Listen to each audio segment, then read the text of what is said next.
If I offend you, you know, I'm not apologizing for it. If you get offended, then that's life. Well, tell me about your favorite rapper that believes the earth is flat. B.O.B. You know him from that Airplane song from a couple years ago. Then today, Neil Tyson decided to try to set him straight a little bit. So, it turns out the pear-shapedness is bigger than the height of Mount Everest above sea level. So we've been fed this misrepresentation of our own planet on the belief that, in fact, we have real surface features. But cosmically speaking, we're practically a perfect sphere.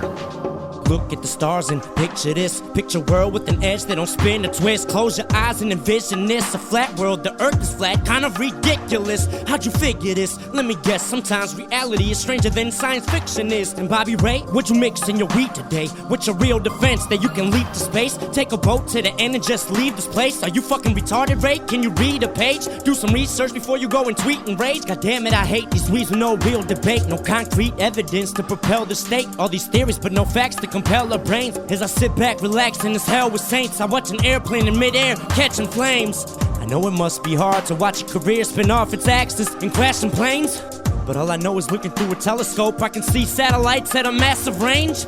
So all you conspiracy theorists trying to convince us with no type of facts but all these invalid claims, instead of escalating the brain power or thought process stuck in the Mayflower and gravity doesn't push down rain showers, it's God sitting on cloud 9 with a hose, and why aren't we living on the same hour? Why ain't the sun shining 24/7 if the earth is flat? Right up, page now.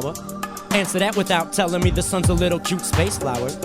I'll sit and wait at the edge of the turf on why the other planets aren't as flat as the earth.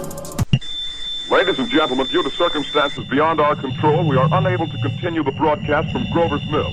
Evidently, there's some difficulty with our field transmission. However, we will return to that point at the earliest opportunity. Yo, I don't wanna feed the trolls, but they eat in my face. And when I try to run, I don't see an escape. They say stupid shit like the demons awake. So get onto your knees before Jesus and pray. Judgment Day is only 30 seconds away. Just look at the media, please. All the evil of Satan is at play. You don't wanna test with the devil or you'll be eternally burning in the evilest grave. Like, damn. Come on, dog, slow down. I think you're really needing a break. What's next? The earth is as flat as a pancake. And man faked it being a spherical shape.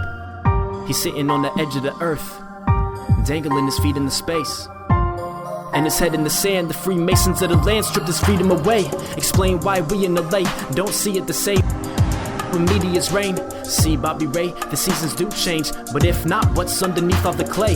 The center of attention, what keeps us in place? If we sail west, why don't we fall deep into space? Would you jump quick off of some bridge to go to heaven if it told you to on the Wikipedia page? Damn, I can't believe this. Your thesis is Mormonism stepchild. All of y'all yapping, out here snapping, harder than a wet towel. Aliens exist, but only idiots think the president's a reptile. So all I gotta say, come on dog, stop watching the X-Files. I suppose we had it coming to us because, in fact, we weren't as innocent as we meant to be. When we did the Martian broadcast, we were fed up with the way in which everything that came over this new magic box, the radio, was being swallowed. People, you know, do suspect what they read in the newspapers and what people tell them, but when the radio came, and I suppose now television, anything that came through that new machine was believed.